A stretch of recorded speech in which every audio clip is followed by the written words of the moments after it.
ছাড়। এই মনি, তুই কি পাগল না সাইকো? তুই কি আমাকে কি বোকা মনে করিস? হ্যাঁ, কোন পুরুষ মানুষ জেনে শুনে একটা বিবাহিত মেয়েকে বিয়ে করে? আরে ওদের সাথে রিলেশন করে টাইম পাস করে, ঠিক আছে, ওদের শরীরকে ভালোবাসে, কিন্তু সারা জীবন একসাথে থাকার জন্য না, ঠিক আছে? তোর স্বামী তোকে মজা দেয় না, আমি মজা দিছি।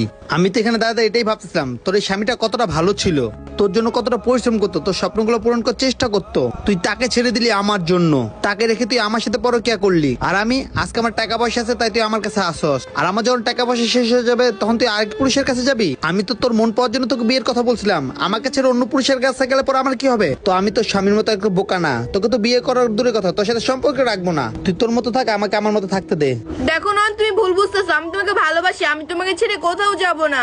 এই মনে হাত ছাড় তো, আমি জেনে শুনে তোর স্বামীর মতো ভুল করতে চাই না, তোকে আমি বিশ্বাস করবো না, ঠিক আছে?